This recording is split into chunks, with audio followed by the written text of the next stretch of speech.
अस्सलाम welcome to batch number 40, module number 2, class number 15। दूसरा phase हम पढ़ रहे हैं। दूसरे फेज में हमारी पास कम चीज़ें थी, सिर्फ दो तीन चीज़ें हमने पढ़नी होती हैं एसएमसी से। उसमें एक ऑर्डर ब्लॉक था, दूसरा एफईजी था, तीसरा इसमें हमने पढ़ना है बीपीआर। आज हमारे बीपीआर की क्लास है। अच्छा, होता ये था इससे पहले जो बैचेस हैं, बैच 30 की आपने अगर रिकॉर्डिंग्स देखी होंगी तो उसमें यहीं पे हम साथ लिक्विडिटी भी इंक्लूड करते थे इसी फेज में। अब हमने थोड़ा सा पैटर्न चेंज कर दिया इस दफ़ा से नहीं, एक दो बैच हो गए हैं, लेकिन इस दफ़ा बाकायदा रिकॉर्डिंग में भी ऐसा ही हो रहा है कि हमने जो बी लिक्विडिटी की जो सेशंस हैं वो हम वॉल्यूम के बाद देंगे। यानी पहले आप वॉल्यूम पढ़ लेंगे, आज आपका मॉड्यूल नंबर 2 कंप्लीट हो जाएगा।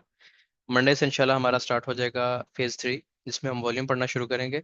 जब आप वॉल्यूम की 5-7 क्लासेस होंगे, जब आप वॉल्यूम पढ़ लेंगे तो वॉल्यूम के बाद फिर आपको लिक्विडिटी पढ़ाएंगे, क्योंकि उसका अब हमने पूरा एक, आप समझ लें कि पूरा उसको एज अ सब्जेक्ट लेके चल रहे हैं। पहले उसका एक टच होता था, अब चूंकि चीज़ें काफ़ी डिटेल में होती हैं लिक्विडिटी की, तो उसको हमने अलग से कर दिया। वो आप वॉल्यूम की बात पढ़ेंगे, और जब आप वो पढ़ चुके होंगे तो उसके बाद इंशाल्लाह फिर हम रिस्क मैनेजमेंट और ट्रेड मैनेजमेंट की तरफ चले जाएंगे।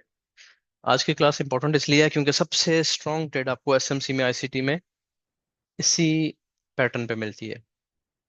तो आज का जो हमारा टॉपिक है वो है जी बीपीआर। बीपीआर की फुल फॉर्म होती है बैलेंस्ड प्राइस रेंज। ठीक है जी, बैलेंस प्राइस रेंज क्या होती है, कैसे बनती है? देखें, होते ही एफईजीज ही हैं, एफईजी से ही बनती है, लेकिन बहरहाल मैं आपको इसमें डिटेल से समझाता हूँ। अच्छा जी, कल एक चीज़ आपने पढ़ी थी कि एफईजी कैसे क्रिएट होता है, उसी चीज़ पे दोबारा हम जाएंगे आज, ताकि वो भी रिपीट हो जाए और आपको कुछ और चीज़ें भी समझ आ जाए। अब यहाँ पे आप देखें, इम्पल्स वेव हमारी बुलिश है, बुलिश इम्पल्स वेव है। अब यहाँ पे जब प्राइस ऊपर जा रही होती है, नीचे आती है, ठीक है जी, यहाँ पे हमारे पास एक स्ट्रॉन्ग कैंडल बन जाती है इस तरीके से, बुलिश कैंडल बन जाती है, जिसको हम कहते हैं कि ऑर्डर ब्लॉक बन गया। ठीक हो गया। ऑर्डर ब्लॉक बनने के बाद हम देखते हैं कि कोई सी भी तीन कैंडल्स के दरमियान कोई गैप अगर आ रहा है तो उसको हम मार्क कर लेते हैं इस तरीके से, ऐसे। अब यहाँ पे अगर आप देखें तो ये हमारे पास एक गैप आ गया, ये और ये, ठीक है जी। इस पूरे जोन में हमारे पास ये एक गैप आ रहा है, जिसको हम यहाँ पे मार्क भी कर लेंगे कि ये हमारे पास एफईजी है। अब एफईजी का वैलिड होना या इसका इनवैलिड होना कैसे आप चेक करते हैं? आपको मैंने कल बताया था कि जो ऑर्डर ब्लॉक के रूल्स हैं, अब ये ऑर्डर ब्लॉक कैंडल है ना, ये जो कैंडल है ये ऑर्डर ब्लॉक कैंडल है आपकी, ठीक है। तो ऑर्डर ब्लॉक कब वैलिड होता है? जब प्राइस अपना प्रीवियस स्ट्रक्चर ब्रेक कर देती है यहाँ पे। जब प्राइस अपना प्रीवियस स्ट्रक्चर ब्रेक करती है इस जगह पे, तो हम कहते हैं कि प्राइस ने स्ट्रक्चर ब्रेक कर दिया, जो नीचे ऑर्डर ब्लॉक बना था वो वैलिड है। अब हमें वेट होता है कि प्राइस वापस आए, रिट्रेस करे इसी जोन में। उसके लिए हम क्या चीज़ देखते हैं कि प्राइस आपको एफईजी जोन से भी उठ सकती है और ऑर्डर ब्लॉक से भी उठ सकती है, दोनों जगह वैलिड होती हैं, दोनों जगह से उठ सकती है। हम जब लाइव ट्रेड करते हैं तो हम आमतौर पे एफईजी को ही मार्क करते हैं और एफईजी से ट्रेड में एंटर हो जाते हैं। आज भी हमने एक ट्रेड की है यहाँ पे, दो जगह से की है, एक ट्रेड अभी तक चल रही है। तब बल्कि ब्रेक इवन हो चुकी होगी, क्योंकि वो 3315 से थी, 21 तक प्राइस की है। मार्केट स्लो है इसलिए कम पिप्स आज मिले हैं। अच्छा, अब यहाँ पे आपने देखा, आपको मैंने तरीका बताया था कि अगर ये बड़ा हो जाए, ये जोन एफईजी बड़ा जोन बन गया है, तो फिर आप इसको कैसे ट्रेड करते हैं, उसका भी तरीका आपको मैंने कल बताया था कि आप इस जगह से ये मेजरमेंट का जो टूल है इसको ले लें, विक से लेके, जिस कैंडल ने, कैंडल नंबर 2 जो होती है जिसने एफईजी क्रिएट किया होता है, उसको आप टॉप से लेके उसके लो तक मार्क कर लें। जहां पे 50% की लाइन आ रही है वहां से भी आप ट्रेड कर सकते हैं। अगर आपको लगता है ना कि ये बहुत बड़ा जोन बन गया, बहुत बड़ा गैप बन गया है, अब इसमें कैसे, हम कहाँ से ट्रेड करें? दो तरीके होते हैं। पहला तरीका तो ये है कि जहां पे वॉल्यूम कंफर्मेशन आ जाए, वॉल्यूम कंफर्मेशन यहाँ पे कहीं पे मिल जाती है तो यहाँ से आप ट्राई कर लेंगे, नीचे स्टॉप लॉस लगा देंगे। अगर वॉल्यूम कंफर्मेशन नहीं आ रही, प्राइस नीचे आती जा रही है और नीचे आती जा रही है और नीचे आती जा रही है, आप अग्रेसिव ट्रेड करना चाहते हैं, तो ये आपके लिए बेस्ट जोन है, यहाँ से आप ट्रेड कर सकते हैं जो 50% की लाइन होती है। अगर आप 50% की लाइन नहीं यूज करना चाहते तो इसका भी आपको तरीका बताया था जी। इसका तरीका आपको ये बताया था कि आप फिब टूल ले लें, ये वाला, ठीक है जी। इसको आप नीचे से ऊपर मार्क कर लें, पूरी कैंडल को नाप लें इस तरीके से। अगर बुलिश कैंडल है तो नीचे से ऊपर, अगर बेरिश कैंडल है तो फिर ऊपर से नीचे। तो जहां पे इसका 50% का जोन आ रहा है उसको आप मार्क कर लें, ये आपका 50% का जोन आ रहा है, ठीक है। अब आपका एफईजी ऊपर है, ऑर्डर ब्लॉक नीचे है, 50% गोल्डन जोन यहाँ पे आ रहा है, तो यहाँ तक आप वेट कर लें, जब प्राइस नीचे इस जोन को टैप करेगी तो यहाँ से आप बाय कर सकते हैं। ये सबसे अच्छा तरीका मेरे नजदीक यही है। अच्छा, यहाँ तक आप बताइएगा कि आपको यहाँ तक चीजें समझ आई हुई हैं? ये तो मैंने कल आपको सारा पढ़ा दिया था, इसमें कोई कंफ्यूजन तो नहीं है आपको? अगर आपने इसकी रिकॉर्डिंग देखी थी तो उसमें कोई कंफ्यूजन अगर नहीं है तो फिर हम आगे चलते हैं, आज की क्लास स्टार्ट करते हैं। आप बता सकते हैं जी, आप यस नो कर देंगे, मुझे आइडिया हो जाएगा। अच्छा जी, चलें ठीक है। चलें जी, आगे चलें फिर। मैं एक मिनट ये ड्राइंग को डिसेबल कर दूं। अच्छा जी, आज अब हमने क्या पढ़ना है? आज हमने पढ़ना है बीपीआर। अब देखें, बीपीआर ऐसे बनता है कि सेम इसी चीज को हम दोबारा रिपीट करते हैं जल्दी से। ये देखें, बुलिश ट्रेंड है हमारे पास। ट्रेंड बहुत काउंट करता है कि आप किस ट्रेंड में काम कर रहे हैं, ठीक है। अच्छा, यहाँ से प्राइसेस, अब यहाँ पे चले, मैं विक्स भी थोड़ी थोड़ी साथ बना देता हूँ। ठीक है जी, थोड़ी सी रियल लुक आ जाती है उसमें, चीज़ भी जरा अच्छे से समझ आ जाती है। चलें जी, ये मैंने इसमें विक्स भी हल्की हल्की बना दी है। अच्छा जी, अब प्राइसेस यहाँ से रिट्रेसमेंट लेना शुरू करती हैं इस तरीके से। अब आपने एक चीज़ पे गौर करना है। ये देखें, अब अगर आप यहाँ पे देखेंगे तो इस जगह पे,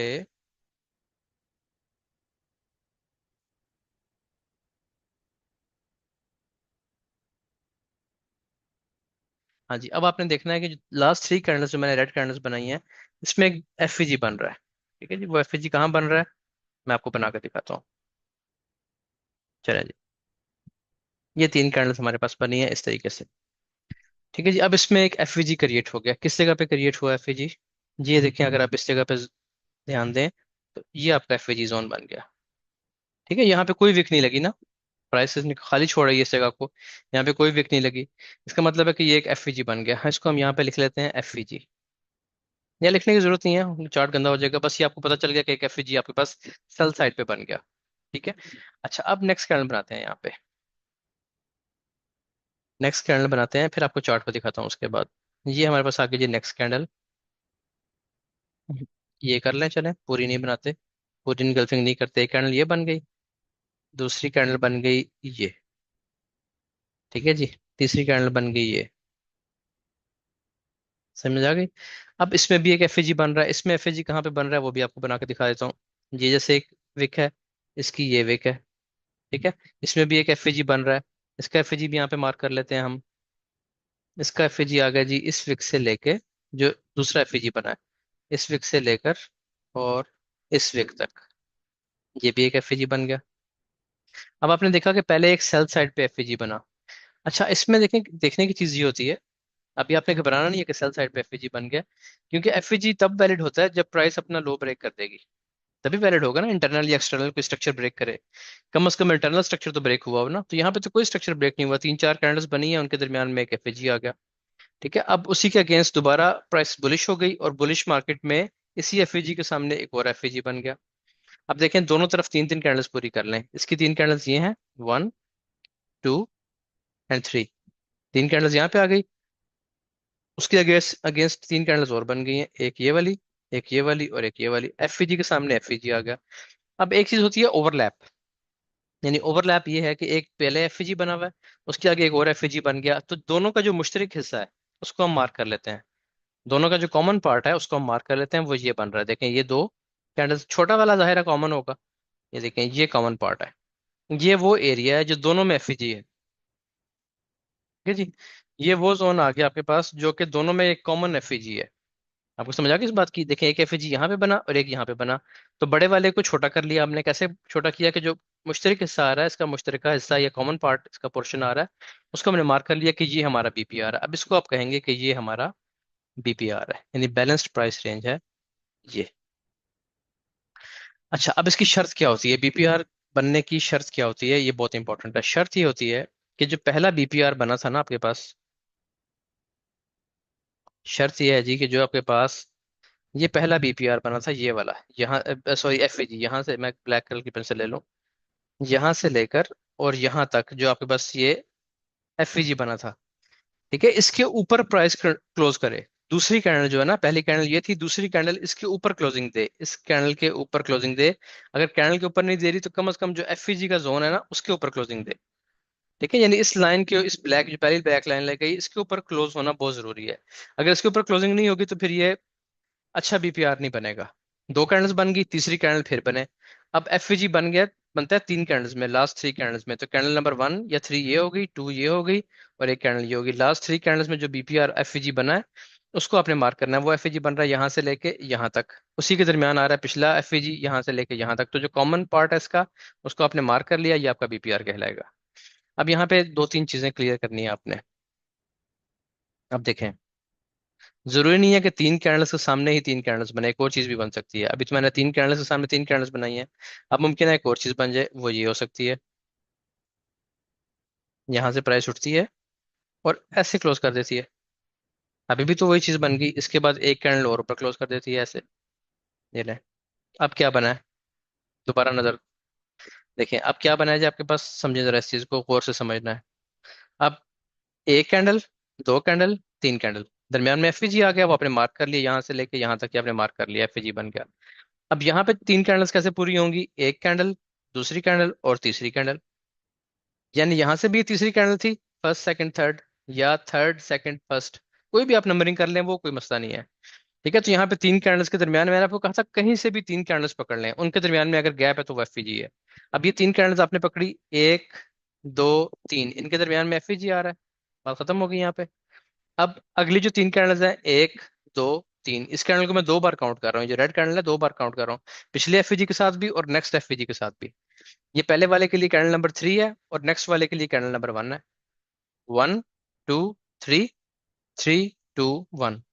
ठीक है, अब थोड़ा इसको साफ करते हैं, आप देखें जरा दोबारा। अब ये जो कैंडल बनी है आखिरी, जो आखिरी रेड कैंडल है, 1, 2, 3, 3, 2, 1। तो यहां से देखें तो ये 3 कैंडल्स, यहां से देखें तो ये 3 कैंडल्स, एक कैंडल बीच में कॉमन है, इसके दरमियान भी यहाँ से लेके यहाँ तक एफवीजी बन रहा है। ठीक है, अगर हम बुलिश एफवीजी देखें तो यहाँ पे है, बिरिश देखें तो यहाँ पे है। अब इसका कॉमन पोर्शन कौन सा आ रहा है, वो हिस्सा जो दोनों में एक जैसा है, वो ये है, ये वाला। ये ग्रीन में भी है और रेड में भी है, तो ये हमारा बीपीआर होगा। शर्त क्या बताइए, शर्त ये बताइए कि जो दूसरी कैंडल बनती है ना, देखें पहले तो ये बन चुकी थी, जो दूसरी कैंडल बन रही है, यानी जो एफवीजी जिस जिस जो आपके पास पुराना एफवीजी था, जो आपके पास ओल्ड एफवीजी था, ये वाला, यहाँ पे जो कैंडल बन रही है वो उसके ऊपर क्लोज करके एफएजी बनाए। या अगर इस कैंडल के ऊपर क्लोजिंग नहीं दे रही, कैंडल के ऊपर क्लोजिंग कर दे फिर तो बहुत अच्छी बात है। लेकिन अगर कैंडल के ऊपर क्लोजिंग नहीं दे रही तो कम से कम जहां पे ये एफएजी खत्म हो रहा है ना, ये वाला जोन, इसके ऊपर जरूर क्लोजिंग करे। ठीक है, अगर कैंडल के ऊपर क्लोजिंग नहीं करती तो इस लाइन के ऊपर जो ये आखिरी एफएजी की हद है, इसके ऊपर जरूर कैंडल क्लोज करे। अगर क्लोज नहीं कर रही तो फिर वो बीपीआर नहीं बनेगा। अब यहाँ पे इसने क्लोजिंग कर दी, क्लोजिंग के बाद एक कैंडल को और वेट करना है ताकि एफईजी बने। एक कैंडल और ऊपर क्लोज हो गई, तीसरी वाली ये वाली। अब एफईजी बन गया, बाय का भी बन गया, उससे पहले सेल का बना हुआ था, तो जो कॉमन पोर्शन है उसको हमने एज अ बीपीआर ले लिया। यहाँ तक बात समझ आ गई। इसी तरीके से अब सेल की तरफ देखें। सेल में क्या है जी, प्राइस आ रही है नीचे, इम्पल्स वेव हमारी बेरिश है। बेरिश इम्पल्स वेव के बाद आपके पास आती है जी बुलिश साइड पे रिट्रेसमेंट। ये नहीं, 4 कैंडल्स बना दी मैंने। ठीक है, अब इन 3 कैंडल्स में यहाँ पे आ गया बीपीआर। बाकियों में मैं विक्स नहीं बना रहा, आपने बस जो बात समझा रहा हूँ वो समझनी है। ये इसमें एफईजी बन गया, सॉरी बीपीआर कह रहा हूँ, ये एफईजी बन गया। यहाँ से प्राइस रिट्रेस करना शुरू करती है, ऐसे भी हो सकता है एक ही कैंडल इसको ब्रेक कर दे, ये भी पॉसिबल है। लेकिन अगर ऐसा नहीं होता और यहाँ पे एक कैंडल बन जाती है, दूसरी बन जाती है, तीसरी इसको ऐसे क्लोज कर देती है। अब देखें, कैंडल्स की कोई शर्त नहीं है, कितनी भी बनेगी। ठीक है जी। अब यहाँ पे अगर आप देखें इस जगह पे, तो यहाँ पे इस तरीके से एफईजी बन जाता है समटाइम्स। ये देखें एफईजी बन गए, कैसे बना इसका ये एक कैंडल और आगे नीचे, ये लें जी। ठीक है जी। अब देखें, पहले आपके पास एक बना बुलिश एफईजी। बुलिश एफईजी कहाँ पे बना था, इस जगह पे जी। आपके पास एक ऊपर जाती मार्केट में इसने एक एफईजी बना दिया। अब क्या ये एफईजी वैलिड था, ये जो एफईजी बना है क्या ये वैलिड है? आप लोगों ने मैसेज में बताना है जल्दी से, 1 मिनट के अंदर अंदर सब लोग कोशिश करें, अपना अपना जवाब लिखते हैं, क्या ये एफईजी वैलिड था? यस नो कर दें। बेहतरीन है जी, बिल्कुल ठीक है, ये एफईजी वैलिड नहीं था, क्योंकि वैलिड एफईजी की कल आपको डेफिनेशन बताई थी कि जब एफईजी बनता है तो फिर वो प्रीवियस को, अपने प्रीवियस स्ट्रक्चर को ब्रेक करता है। जब ब्रेक कर देगा तो फिर वो बहुत जबरदस्त उसमें इसका मतलब है कि इसमें जान थी, वैलिड है ये। ठीक हो गया। अब ये वैलिड नहीं था, उसके सामने एक और एफईजी बन गया। अब इसका जो कॉमन पोर्शन है, उस कॉमन पोर्शन को हम मार्क कर लेते हैं। चलें, इसको हम यहाँ पे विक को छोटा ये लें, इसकी विक यहाँ तक कर सकते हैं। अब देखें, पहले ग्रीन वाला देखें, कि ग्रीन वाला जो, मैं इसको जरा सा साफ कर लूँ। हाँ जी, ग्रीन वाला मार्क करते हैं। ग्रीन वाला एफ जी था जी हमारे पास, ये वाला। ठीक है। अच्छा, अब हम मार्क करते हैं जो उसके सामने रेड वाला बना है, उसको मार्क कर लेते हैं। रेड वाला बनता है जी हमारे पास ये वाला। ये कॉमन पोर्शन कौन सा आ रहा है, ये देखें, ये आपके पास आ रहा है कॉमन पोर्शन। मैं इसको आपको अब दूसरे तरीके से समझाने की कोशिश कर रहा हूँ। ये आपके पास कॉमन पोर्शन है, इतनी सी जगह ये, इसको मैंने कलर्ड कर दिया, फिल कर दिया। इसको अब हम पीछे तक ले जाते हैं। इसका मतलब क्या हुआ कि हमारे पास ये जो जोन बन रहा है, इतना जोन, ये दोनों में एक जैसा है। ठीक है। इसको हमने मार्क कर लिया। अब जब भी प्राइस इसको टैप करने के लिए आएगी, लेकिन शर्त फिर भी वही है, अच्छा वही होगा, हाई प्रोबेबिलिटी सेटअप वही होगा कि प्राइस यहाँ से नीचे उतरे अब। ठीक है, अपना कोई स्ट्रक्चर ब्रेक करे इस तरह। ब्रेक ऑफ स्ट्रक्चर बहुत इंपॉर्टेंट होता है ट्रेडिंग में। ये लाइन गलत लगी है, इस तरीके से ये अपना स्ट्रक्चर ब्रेक करे। स्ट्रक्चर ब्रेक करने के बाद दोबारा अप्रोच करे उसी जोन को, प्राइस ऊपर वापस जाए। छोटी रिट्रेसमेंट करके जाती है प्राइस, आमतौर पर छोटी छोटी कैंडल्स बनाती हुई जाती है। इसको टैप करे, यहाँ से आप इसको ट्रेड करेंगे और आप सेल की ट्रेड लेंगे यहाँ से, क्योंकि बीपीआर आपका बेरिश ट्रेंड चल रहा है। और एक बाय के एफईजी के सामने सेल का एफईजी क्रिएट हो गया, तो वो बड़ा जानदार स्ट्रॉन्ग जगह हो जाती है आपके पास। तो यहाँ से आप इसको वापस सेल के ट्रेड करेंगे। इसका स्टॉप लॉस कहाँ पे होता है? इसका स्टॉप लॉस होता है जी, जिस कैंडल में अव्वल तो ये स्टॉप लॉस सबसे सेफ है। आपने हाई पे लगा दिया स्ट्रक्चर हाई पे, तो सबसे सेफ होता है। मान लो अगर आप वहां पे नहीं लगाना चाहते, तो इसका एक सेफ स्टॉप लॉस ये होता है कि जो कैंडल जिसने एफईजी बनाया था, इससे जो पिछली कैंडल है उसके ऊपर रख लें। यानी यही कैंडल बड़ी है ना, इससे पिछली कैंडल तो इसके अंदर ही आ रही है, यही पिछली कैंडल है, इसके ऊपर रख लें, ये सेफ जगह होती है। जिस कैंडल ने एफईजी बनाया था, जहां से आप ट्रेड ले रहे हैं, उससे पिछली कैंडल के ऊपर रख लें। उसी कैंडल के ऊपर रखेंगे फिर भी चल जाता है, लेकिन समटाइम्स विक लग जाती है। तो जो प्रीवियस कैंडल होती है उसके ऊपर रख लें। अब इसमें इस केस में प्रीवियस कैंडल जो है वो इसके अंदर ही है, इसकी विक के अंदर, तो बस यहाँ टॉप पे लगा लें। ये आपका सेफ एसएल होता है। अब चक्कर ये है कि हम क्योंकि इन चीज़ों पे ब्लाइंडली काम नहीं करते कि यहाँ पे प्राइस आई है, टैप कर रही है, बाय कर लो। हम कोशिश करते हैं कि यहाँ पे हमें वॉल्यूम की कंफर्मेशन भी साथ मिल जाए। अगर वॉल्यूम की कंफर्मेशन मिल जाएगी, तो आपकी ट्रेड और अच्छी चलेगी, उसकी एक्यूरेसी बढ़ जाएगी, और कुछ चीज़ नहीं, एक्यूरेसी उसकी बढ़ जाएगी। ठीक है, बाकी स्टेप यही होगा, सब कुछ यही होगा।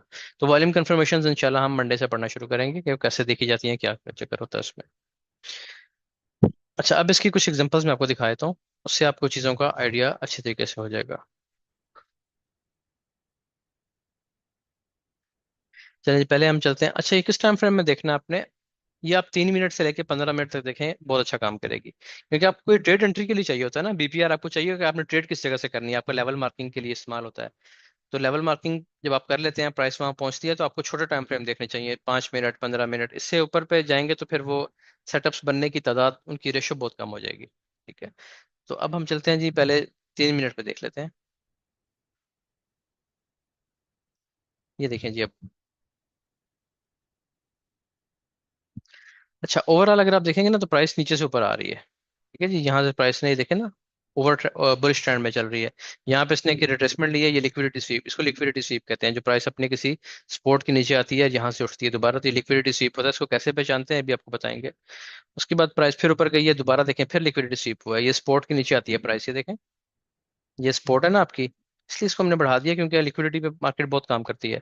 ये देखिए, लिक्विडिटी स्वीप था, फिर ये सपोर्ट थी, इस सपोर्ट के नीचे प्राइस आई, ये भी लिक्विडिटी स्वीप था। तो ओवरऑल ट्रेंड जो आपका वो बुलिश है, लेकिन काफी नीचे से चलता आ रहा है, तो ऊपर जितना आएगा उतना वीक होता जाएगा।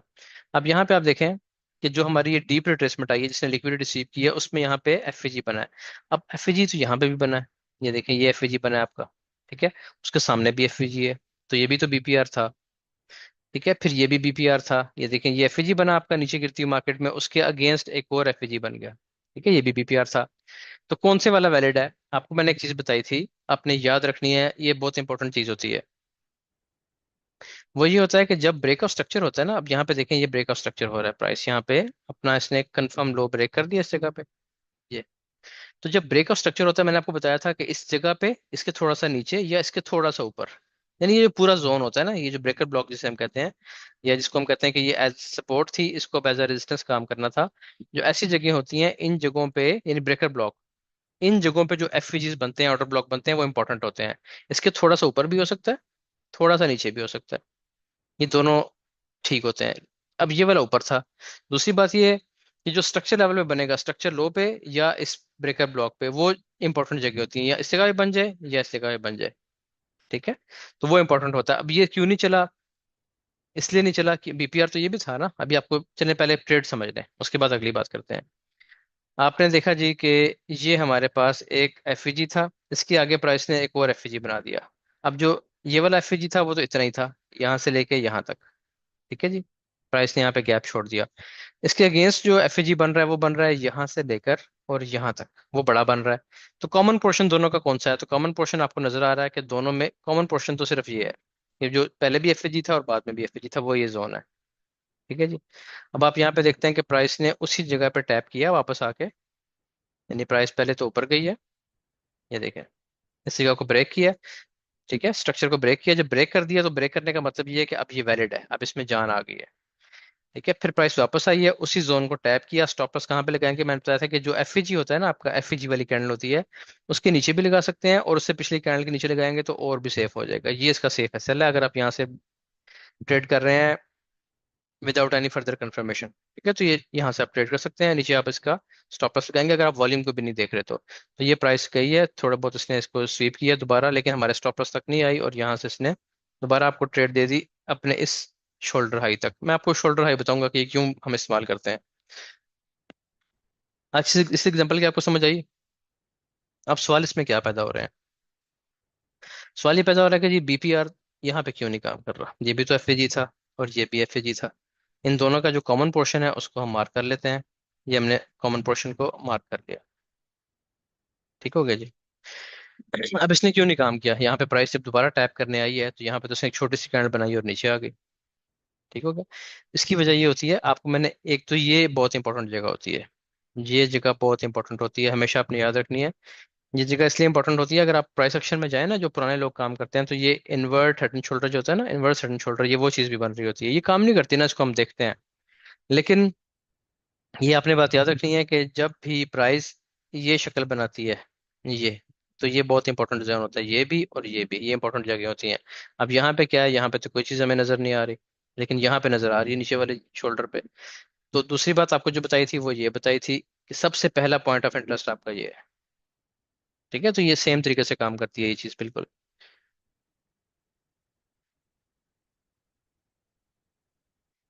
अच्छा, अब इसमें एक इसको आसान करने का तरीका एक और भी है। एक मिनट ठहर जाए, इसको आसान करने का एक तरीका और भी है। वो तरीका है जी ये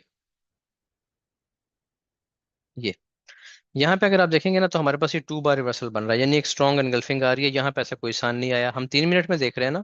अगर आप कंफ्यूज हो जाते हैं कि अब मैं इस वाले एफईजी पे काम करूं, इस वाले बीपीआर पे, या इस नीचे वाले बीपीआर पे काम करूं, उसका आसान तरीका ये है कि जहाँ पे वॉल्यूम कंफर्मेशन आ जाए। मैं कल से आपको यही बता रहा हूँ कि ट्रेड आप वॉल्यूम कंफर्मेशन की बात करेंगे तो ज्यादा अच्छी मिलेगी आपको। अब यहाँ पे कोई कंफर्मेशन नहीं आ रही इस जगह पे, लेकिन यहाँ पे कंफर्मेशन आ रही है, ये 2 बार रिवर्सल बन रहा है। इसका वॉल्यूम थोड़ा सा बड़ा है, लेकिन चूंकि ये लिक्विडिटी वाला 2 बार रिवर्सल है, अगर आप लोग में से कोई है लाइव में तो आप जानते होंगे कि इसको हम कहते हैं कि ये लिक्विडिटी वाला 2 बार है। इसने इस प्रीवियस कैंडल का लो भी स्वीप कर लिया और इसके ऊपर क्लोजिंग कर दी। तो इसका वॉल्यूम अगर बढ़ भी जाता है तो लिक्विडिटी स्वीप की वजह से ये वैलिड होता है। आप यहाँ से इसको ट्रेड करेंगे, अब आपका स्टॉप लॉस इसी के नीचे आएगा। अब आपको स्टॉप लॉस यहाँ नीचे करने की जरूरत नहीं है, इसी के नीचे स्टॉप लॉस आएगा। अच्छा, अब इसमें ये देखें, उड़ा दिया इसने स्टॉप लॉस। ठीक है, ये चीज हो जाती है, समटाइम्स चल जाती है, समटाइम्स होता है। स्टॉप लॉस अगर आईसीटी के हिसाब से देखेंगे तो ये बनेगा, अगर आप वॉल्यूम के हिसाब से देखेंगे तो ये बनेगा।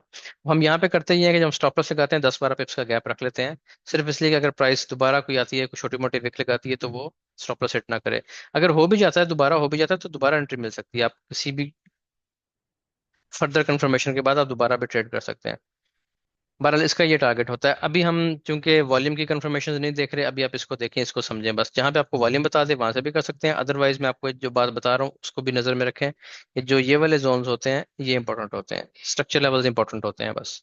तो ये स्ट्रक्चर लेवल था, यहीं पे आपको एफईजी मिल रहा है और वहीं पे एफईजी ब्रेक होके बीपीआर में कन्वर्ट हुआ है, तो ये ज्यादा स्ट्रांग जोन है। अच्छा, स्टॉप लॉस का और जो टीपी का है ना, वो भी आपने पढ़ना है, बैच 39 भी ने भी अभी वो पढ़ना है। वो ये होता है कि आपने ट्रेड कैसे मैनेज करनी है और रिस्क कैसे मैनेज करना है। यार ये वीडियोस ऑफ कर लिया करें अपनी। अच्छा जी, इस एग्जांपल की समझ आ गई है, तो अब हमें किसी और एग्जांपल पे चलते हैं।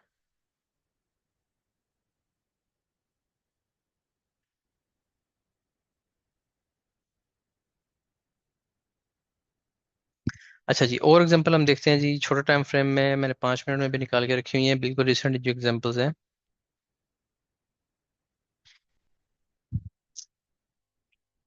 ये देखें वही एग्जांपल 5 मिनट में देखें अब। ठीक है जी, अब यहाँ पे देखें, ये मैंने 5 मिनट पे कर दिया टाइम फ्रेम। अब यहाँ पे क्या चीज़ बन रही है, वही सेम चीज़ है। ये प्राइस बुलिश है, हाई ब्रेक करती हुई ऊपर जा रही है प्राइस। फिर इसने लिक्विडिटी स्वीप वाली एक वेव ली पूरी, डीप रिट्रेसमेंट जिसे कहते हैं, और अपने स्ट्रक्चर लेवल पे यहाँ पे एफईजी क्रिएट कर दिया। इसी के बिल्कुल सामने प्राइस ने उठते हुए यहाँ पे बाय में एफईजी क्रिएट कर दिया। अब इन दोनों का कॉमन पोर्शन कौन सा है, ये वाला, ये कॉमन पोर्शन है, इस पे मैंने निशान लगाया हुआ है। ठीक है जी, तो प्राइस अपना स्ट्रक्चर ब्रेक करके वापस आके, या स्ट्रक्चर हाई दे के वापस आके सेम जगह पे उसने टाइप किया, एक दफ़ा दो दफ़ा। यहाँ पे आप देखेंगे वॉल्यूम की कंफर्मेशन। वॉल्यूम कंफर्मेशन यहाँ पे आपको सबसे अच्छी कहाँ पे मिल रही है, वो 3 मिनट की बजाय 5 मिनट ज़्यादा स्टेबल है। मैं आप लोगों को कहता हूँ कि 5 मिनट पे ज़्यादा काम किया करें। 5 मिनट पे अगर आप ट्रेड करते हैं तो यहाँ पे कोई कंफर्मेशन अभी नहीं है। 5 मिनट की सबसे स्ट्रॉन्ग कंफर्मेशन आई है जी यहाँ पे। ये देखें अब, ये क्या है, ये टू बार रिवर्सल है। जिन्होंने नहीं पढ़ा हुआ आप देख सकते हैं। अगर आप 5 मिनट पर ट्रेड करते हैं फिर आपको कोई स्टॉप लॉस नहीं है। 3 मिनट पे वहां पे दिखाया था कि अगर आप उस पे करते तो शायद आपका स्टॉप लॉस हिट हो जाता। वैसे तो हम थोड़ा सा नीचे रखते हैं 10-12 पे, और आईसीटी के हिसाब से आपका इसके नीचे स्टॉप लॉस आएगा। यानी जो ये एफएजी वाली कैंडल होती है इसके नीचे भी रखते हैं लोग, और जो प्रीवियस कैंडल है मैं इसके नीचे रखता हूँ कि वो ज्यादा सेफ होता है। तो यहाँ पे आप लगा सकते हैं अपना स्टॉप लॉस। तो उस सूरत में तो 3 मिनट की ट्रेड भी बच जाती है और 5 मिनट की बच जाती है। लेकिन अगर 3 मिनट पे आपका स्टॉप लॉस हिट हो गया तो 5 पे इसने बहुत स्ट्रॉन्ग कंफर्मेशन दी है ये वाली। ठीक है, ये टू बार रिवर्सल बहुत स्ट्रांग होता है, ये आप वॉल्यूम में पढ़ेंगे। तो यहाँ से आपकी ट्रेड है, इसी के नीचे आपका स्टॉप लॉस है जो कि तकरीबन सेम ही बन रहा है, इसके हिसाब से भी इसके हिसाब से भी सेम जगह पे ही आ रहा है। और आपका जो टारगेट है वो ये वाला ऑर्डर ब्लॉक आ गया। ठीक है, जो शोल्डर्स के लेवल होते हैं ना, शोल्डर ये होता है कि आपने विक्स को नहीं लेना। जहाँ पे बॉडीज क्लोज हो रही है ना, जहाँ पे बॉडीज क्लोज हो रही हैं मैक्सिमम बॉडीज, वहां तक आप इसका टारगेट लेंगे तो वो इजीली हिट कर देती है हर दफा। जब भी आप देखेंगे उसने इजीली आपका टारगेट हिट किया होगा। तो ये 5 मिनट की कंफर्मेशन आ गई। अच्छा, उसके बाद और भी एग्जांपल देखते हैं। 15 मिनट पे देखते हैं।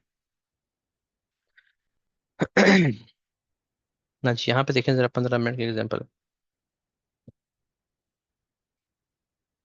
ये देखें। अच्छा, एक चीज रह गई, 5 पे दोबारा वापस आ जाए जी, बल्कि 3 पे वापस आ जाए। एक चीज आपको मैंने हर जगह पे दिखानी है, अपने स्ट्रांगली इस चीज का ध्यान रखना है। वो ये जी कि यहाँ पे देखें जब प्राइस ने एफईजी को ब्रेक किया, ये देखें, तो ये एफईजी था ना, ये वाला एफईजी था आपका, ये वाला। इसको जब प्राइस ने ब्रेक किया तो कैंडल क्लोजिंग कैसे हो रही है, ये देखें, एफईजी के ऊपर हो रही है। ठीक है, अगर ये कैंडल क्लोजिंग एफईजी के ऊपर ना होती, दरमियान में हो जाती और नेक्स्ट कैंडल बना भी देती ऊपर, तो ये स्ट्रांग नहीं रहेगा केस। जब भी जिस कैंडल ने एफईजी बनाया है वो पिछले एफईजी के ऊपर जाके क्लोजिंग होनी चाहिए, ये बात याद रख लें हमेशा। अगर ये नहीं होगा तो आपकी ट्रेड कमजोर हो जाएगी। छोटे छोटे रूल्स हैं, इनको याद रखेंगे तो बहुत फायदा होगा। ये देखिए ना, ये इस एफईजी के ऊपर वाली हद है ना, ये वाली जहाँ पे ये डॉटेड ये कलर्ड एरिया है, तो इस कैंडल ने प्राइस उसके ऊपर जाके क्लोज की है, ये देखें। तो ये स्ट्रॉन्ग केस है। अब एक और कैंडल का वेट करना है ताकि बीपीआर कंप्लीट हो। पहली कैंडल थी ये वाली, दूसरी कैंडल थी ये वाली, और तीसरी कैंडल है आपकी ये वाली। ठीक है जी, तो इन तीन कैंडल्स के दरमियान एफईजी बनता है ना, तो एफईजी बनने का वेट भी करना है। ऐसे ना हो कि सिर्फ एक कैंडल क्लोज हो आपके बीपीआर बन गया। इस बात को समझे, मैं आपको इसको बल्कि काट के समझाता हूँ, ये इंपॉर्टेंट पॉइंट अगर आप मिस कर गए तो ऐसे ना नुकसान करना शुरू कर दें। अभी देखें। यहाँ तक आपको समझ आ गई थी।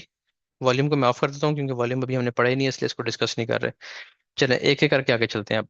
ये बीपीआर एफएजी आपने काउंट किया हुआ है। अब देखें, एफएजी के ऊपर तो कैंडल ने क्लोजिंग दे दी, लेकिन बीपीआर अभी नहीं बना। बीपीआर नहीं बना, ये बात आप भूल जाएं कि ये बीपीआर बन गया, आप टैप करेंगे तो हम बाय करेंगे। बीपीआर नहीं बना। बीपीआर कब बनेगा, जब ये एफईजी कन्वर्ट हो जाएगा। पहले पहली कैंडल ये, दूसरी कैंडल ये, पहली ग्रीन कैंडल ये, दूसरी ग्रीन कैंडल ये, एक कैंडल और चाहिए हमें। अब उस कैंडल का वेट करेंगे, क्या वो एफईजी बनाती है।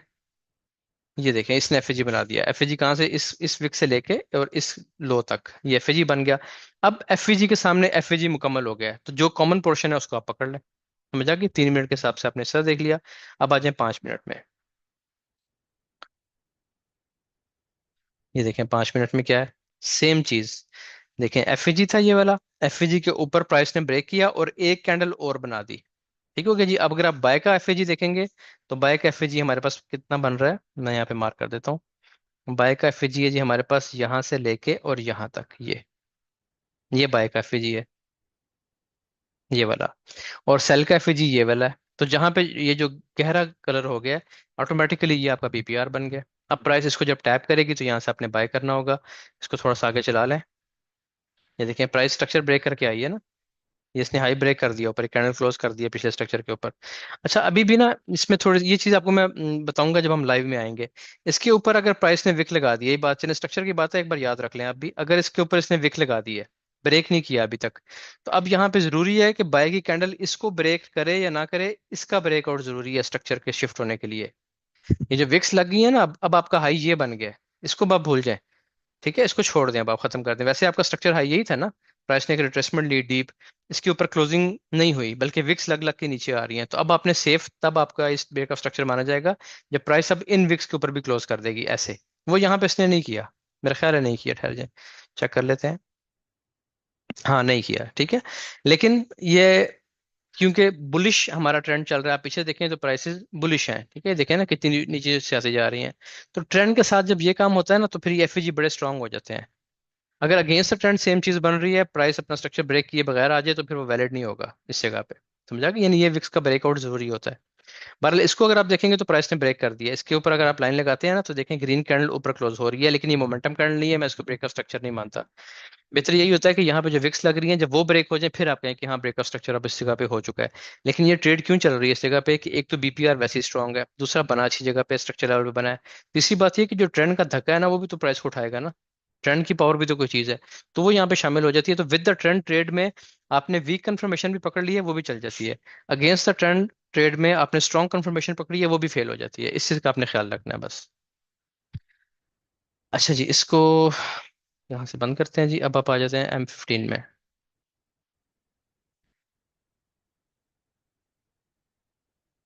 चलिए जी, अब हम M15 की एग्जांपल्स देखते हैं। M15 की पहली एग्जांपल तो ये है जी, यहाँ से हमारी ट्रेड तो ही चल रही है, इसको भी मैनेज करते हैं। ये है जी M15 की,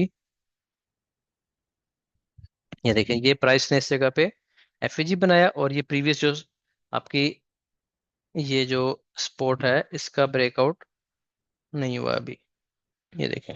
ठीक है, इसको अगर मैं सीधा भी करके लगा लूँ इस तरीके से, फिर भी मोमेंटम कैंडल से ब्रेकआउट चाहिए, तो उसकी शर्त है कम से कम 30% नीचे क्लोज हो। तो बहरहाल इसका ब्रेकआउट नहीं हुआ, इसका मतलब क्या हुआ कि ये भी एफईजी आपका वैलिड नहीं था। ठीक है, बहरहाल एफईजी तो बन गया, एफईजी के ऊपर एक और एफईजी बन गया, ये ले, ये एफईजी है यहाँ से लेके यहाँ तक, और ये एफईजी है आपका यहाँ से लेकर यहाँ तक। तो जो कॉमन पोर्शन आ रहा है दोनों का वो ये है, कॉमन पोर्शन को आपने मार्क कर लिया। अब प्राइस ने एफईजी कंप्लीट कर दिया, पहली कैंडल, दूसरी कैंडल, तीसरी कैंडल, तो एफईजी के सामने एफईजी कंप्लीट है। प्राइस ने उसको टैप किया, टैप करने के बाद ऊपर चली गई। ठीक है, अब ये चीज अगर आपके पास बन रही है, अब ये देखें, इसे सिर्फ स्ट्रॉन्ग बुलिश ट्रेंड इसको ऊपर ले गया है, वरना यहाँ पे कोई ब्रेक ऑफ स्ट्रक्चर अभी तक नहीं हुआ था, वैलिड तो ये भी नहीं था, ये भी नहीं था। फिर भी प्राइस क्यों ऊपर जाकर टारगेट दिया, ये यहाँ पे टैप करके दो बार क्यों उठी है, सिर्फ ट्रेंड की वजह से। जब ट्रेंड आपका वीक हो, स्ट्रांग है, यानी आप ट्रेंड के साथ ट्रेड कर रहे हैं, इसलिए मैं हमेशा कहता हूँ ट्रेंड के साथ रहें, तो इस तरह की कंफर्मेशन, छोटी छोटी कंफर्मेशन भी चल जाएंगी। अब एक और एग्जांपल देखें इसकी,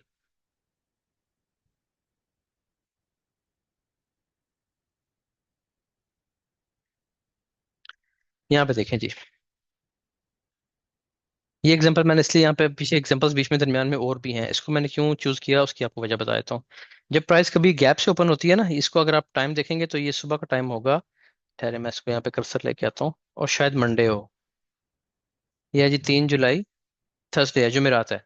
जुमेरात की सुबह को जब 3 बजे मार्केट ओपन हुई है इस जगह पे, ये देखें, तो ये 3 बजे जब मार्केट ओपन हुई है, तो ये गैप के साथ ओपन हुई है। ठीक है, जब मार्केट में कोई बुलिश प्रेशर हो, या कोई भी कोई न्यूज आ जाए दरमियान में, या आमतौर पे वैसे भी आजकल तो एक कानून ही बन गया या रिवाज बन गया कि मार्केट गैप अप से ओपन हो रही है अमूमन, तो ये अगर मार्केट ओपन होती है सुबह 3 बजे और बीच में गैप आ जाता है, वो भी एफईजी ही कंसिडर किया जाता है, वो भी फेयर वैल्यू गैप होता है। ठीक है, तो अब आप यहाँ पे देखें कि एक फेयर वैल्यू गैप ये था, उसके अगेंस्ट प्राइस ने एक और फेयर वैल्यू गैप बना दिया, candle number 1, candle number 2, candle number 3। अब बात ये थी कि आपके पास स्ट्रक्चर लेवल कैसे था, प्राइस यहाँ से उठी है, ये आपकी आखिरी बाय की कैंडल थी, या ये आपकी आखिरी बाय की कैंडल थी, प्राइस ने उसके नीचे लो ब्रेक कर दिया, तो क्या आ गई, रिट्रेसमेंट आ गई। रिट्रेसमेंट के बाद प्राइस ने एक और हाई लगाया, और ये आपका कंफर्म लो ब्रेक कर दिया। इसका मतलब क्या है कि ब्रेक ऑफ स्ट्रक्चर हो गया, तो फिर ये वाला एफईजी आपका वैलिड हो गया। अब इस एफईजी के सामने एक और एफईजी भी था, ये वाली सारी कहानी दोबारा सुनने एक बार। ये देखिए, ये स्ट्रक्चर लेवल था आपका, ये हाई लगा, हाई के बाद ये लो लगा और ये दोबारा हाई लग गया। ठीक है, अब आप सुबह उठे हैं 3 सवा 3 3:30 बजे के करीब, प्राइस ने जो अपना कंफर्म लो था इसको ब्रेक कर दिया। ब्रेक करते हुए एफईजी बना दिया। आपने देखा कि इस एफईजी के पीछे एक और गैप अप है, ये गैप अप था, एप से गैप के साथ प्राइस ओपन हुई थी, तो ये भी एफईजी की तरह काम, यानी होता ही एफईजी है ये भी, तो एफईजी के सामने एफईजी आ गया। अब आपने क्या कर लिया, जोन को मार्क कर लिया कि प्राइस इसको टैप करेगी, हम इसको सेल करेंगे। अब तो है भी आपकी मोमेंटम शिफ्ट के बाद की ट्रेड है, यानी प्रॉपर एक स्ट्रक्चर ब्रेक हुआ आपका, तो प्राइस नीचे आई, दोबारा इसको टैप किया। गैप बनाया था इसने 3 बजे, दूसरा गैप इसने बनाया एफएजी 4 बजे, दोबारा टैप पे कब गई, दिन सवा 11 12 बजे। ठीक है, यहाँ पे इसने एक शेकआउट लगाया ये वाला, और ये कंफर्मेशन को छोड़े अभी, आप बस आप ये देखें कि उसी जगह से प्राइस ने एक वो हैमर सा, इन्वर्टेड हैमर जो होता है वो बना के, और अभी मैं प्राइस एक्शन की बात कर रहा हूँ, और यहाँ से आपको एक बड़ी वेव दे दी है डाउन साइड। ठीक है, इस ब्रेक ऑफ स्ट्रक्चर के बाद फिर दोबारा वही चीज हुई, प्राइस ने फिर ये वाला लो ब्रेक किया। ये देखें, ये तो प्राइस अब गई थी ना, फिर नीचे आई प्राइस, फिर ये रिट्रेसमेंट आई, ये देखें आखिरी सेल की कैंडल ब्रेक हुई है। रिट्रेसमेंट के बाद फिर प्राइस ने स्ट्रक्चर ब्रेक किया, इंटरनल स्ट्रक्चर है, ब्रेक कर दिया। ब्रेक करने के बाद आपने देखा कि यहाँ पे तो प्राइस एफएजी छोड़ आई है। ठीक है, एफएजी के सामने एक और एफएजी बन गया, candle number 1, candle number 2, candle number 3, एफएजी के सामने एक और एफएजी है। ठीक हो गया। अब दोबारा फिर प्राइस यहाँ से, अब देखें ना इस जगह से, ये भी तो एक एफएजी था, प्राइस दोबारा नीचे आई है, दोबारा नीचे आते हुए उसने इस बड़े एफएजी के सामने एक और एफएजी बना दिया। अब 3 बार ये काम हुआ है, लेकिन कौन सा चला है, आपने इस बात का, इस पे थोड़ा सा गौर करना है, थोड़ी सी मुश्किल एग्जांपल है। पहला एफएजी था आपका ये, मैं मार्क कर देता हूँ आपको, एक एक चीज मार्क करता हूँ ताकि आपको उससे आसानी से समझ आए। पहला एफएजी था जी, ये छोटा सा मार्क करते हैं बस ये। ठीक है, इसके सामने एक और एफएजी बन गया, कौन सा, ये वाला, ये। ठीक है, एफएजी के सामने एफएजी आ गया। अच्छा, प्राइस ने एफएजी बनाया, साथ ही इसको फिर ब्रेक कर दिया नीचे, यानी तीसरा एफएजी बना दिया। अब आप देखें तीसरा एफएजी कैसे बना, ये थी कैंडल नंबर 1, ये थी कैंडल नंबर 2 एफएजी वाली, ये थी कैंडल नंबर 3। अब दूसरी तरफ देखें तो candle number 1, candle number 2, candle number 3, एक और एफएजी सामने बन गया ये वाला। पहले एक सेल का एफएजी, फिर बाय का एफएजी, फिर सेल का एफएजी। अब ट्रेंड क्या है, ट्रेंड तो आपको बेरिश है यहाँ से, क्योंकि प्राइस ने यहाँ से एक दफा स्ट्रक्चर, मेन बड़े स्ट्रक्चर को, यानी आपके जो कंफर्म लो था उसको ब्रेक किया, मोमेंटम शिफ्ट कर दिया, फिर ऊपर गई, यहाँ पे आके दोबारा ये लो मोमेंटम के साथ ब्रेक कर दिया, जो कि आपका इंटरनल लो था। ब्रेक करने के बाद फिर यहाँ पे एफएजी बनना शुरू हो गए, इस सेल के सामने बाय का एफएजी, बाय के सामने फिर सेल का एफएजी। ठीक है जी, फिर प्राइस नीचे आई है, उसी को टैप किया है, इसी एफएजी को, और यहाँ से फौरन प्राइस ने फिर ड्रॉप दे दिया, ये शाम 6 बजे न्यूज़ के टाइम पे, किसी टाइम पे। तो इस तरह की एग्जांपल्स भी आती हैं। अब इसका तरीकाकार बस ये है कि बैठ जाएं, लाइव में आके बैठें, देखें इनको, रोज देखें, 1 महीना 2 महीना 3 महीना कुछ टाइम साथ दें। जो जो चीज़ें बता रहा हूँ, जो कवानीन बता रहा हूँ, उनको बस लिखते जाएं अपने पास, नोट कर लें, उन पे काम करें, इंशाल्लाह प्रॉफिट नहीं रुकेगा आपका। थोड़ा कमाया ज्यादा कमाया, आएगा जरूर। रूल्स अब आपको क्या बताएं, बीपीआर के रूल्स क्या बताएं, एक ही मेन रूल है इसका, एक ही रूल याद रख लें। वो रूल ये है कि ये बुलिश, ठीक है जी, ये लें एफएजी। अब जब बेरिश एफएजी बनेगा ना, बुलिश के सामने बेरिश एफएजी बनेगा, तो इस चीज का ख्याल रखना कि पहली कैंडल, दूसरी कैंडल इसका लो ब्रेक करे, कम से कम एफएजी का जो ये था ना पोर्शन, इसके नीचे क्लोजिंग करे ऐसे। अगर ये नहीं करेगी तो मसला बन जाएगा। तीसरी चीज, सेल या बाय की एक और कैंडल भी यहाँ पे क्लोज करे एफएजी बना के, मुमकिन है बाय की कर दे, जिन्हें बाय की कर दी। ठीक है जी। अब अगर आप देखें तो आपके पास एफएजी कहाँ कहाँ बन रहा है, एक एफएजी बन रहा है आपका ये वाला, यहाँ से लेके और यहाँ तक ये, दूसरा बन रहा है आपका यहाँ से लेकर और ये, इनका जो कॉमन पोर्शन है वो पकड़ लें, कॉमन पोर्शन आपको मिल रहा है इसका ये वाला, यहाँ से लेकर और ये दोनों में एक जैसा है, बस इसको मार्क कर लें। अगर आपका ट्रेंड बेरिश है तो इसके टैप पे आप सेल कर दें। अगर ट्रेंड बेरिश चल रहा है तो जैसे ही नेक्स्ट कैंडल इसको टैप करे, यानी यहाँ से कोई कैंडल बनती है, मैं ब्लैक कलर कर लेता हूँ, यहाँ से कोई कैंडल बनती है ऊपर जाती है ऐसे, नेक्स्ट कैंडल टैप करती है, आप सेल करते हैं। उसकी वजह क्या है कि आपका ट्रेंड बिरिश है, तो बिरिश ट्रेंड में आपका एफवीजी, वो उसकी वजह से क्या कहते हैं बीपीआर, वो बन गया है ये, बीपीआर, माउस हट रहा है, बीपीआर बन गया, टैप करेगा आप यहाँ से सेल कर देंगे। स्टॉप लॉस कहाँ लगेगा, जिसने एफवीजी बनाया है इसके ऊपर भी आता है, लेकिन मैं आपको ये कह रहा हूँ कि जिसने एफवीजी बनाया है उसके ऊपर रखने की बजाय किसी भी स्कैनर पे रखें, वो बहुत सेफ है, वो नहीं हिट होता आपका, प्राइस आप भी जाए लिक्विड रिसीव करने तो फिर आपका स्टॉप लॉस हिट नहीं करेगी। समझा गया, बस ये इसका रूल है। इसी तरीके से अगर प्राइसेस बुलिश हैं, बस ये लास्ट एग्जांपल है। ऐसे ऊपर है, ठीक है, या चलें आप ये समझ लें कि आपके पास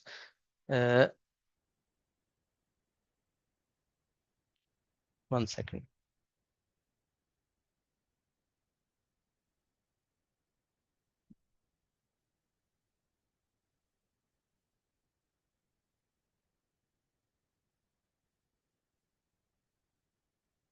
अच्छा जी, अब यहाँ से अगर आपका एफ बनता है तो वो ऐसे बनना चाहिए, कम से कम इसके ऊपर क्लोज करे, इसकी जो अपर लिमिट है इसके ऊपर क्लोज जरूर करे। जो एफ बन रहा है, एफ के ऊपर क्लोजिंग ना होगी तो बात खत्म हो जाएगी, फिर वो काउंट ही नहीं किया जाएगा। ठीक है, और अगर इसके ऊपर इस तरह क्लोज कर दे ऐसे, ये बहुत स्ट्रांग है, यानी उस कैंडल को भी, एफ वाली कैंडल को भी ब्रेक कर दिया ऊपर, तो ये बहुत ही हाई प्रोबेबिलिटी सेटअप है। अब जैसे ही प्राइस अपना एफ कंप्लीट करती है, बस आपने सिर्फ और सिर्फ टैप का वेट करना है, चाहे ट्रेंड कोई भी है। फिर आप बस इस जगह का वेट करें, प्राइस इसको टैप करने आएगी, यहाँ से बाय कर, बाय करके नीचे स्टॉप लॉस लगाएं, और अपने प्राइस जो पिप्स हैं उसके हिसाब से अपना टारगेट ले लें, स्ट्रक्चर लेवल के हिसाब से ले लें, वो आपकी मर्जी पे है। एग्जांपल अब आपने खुद ढूंढनी है, छोटे टाइम फ्रेम पे जाएं, 3 मिनट पे, 3 मिनट से कम पे नहीं देखना, ठीक है, बीपीआर को 3 मिनट और 5 मिनट पे सबसे ज्यादा ढूंढें, आपको मिलेगी एग्जांपल्स, उन पे काम करेंगे इंशाल्लाह, आपको फायदा होगा इससे।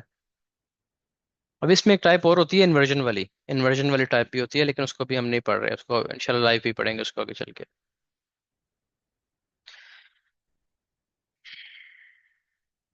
ये देखें अब, नहीं यहाँ पे नहीं बना, यहाँ पे कुछ भी नहीं बना अभी तक।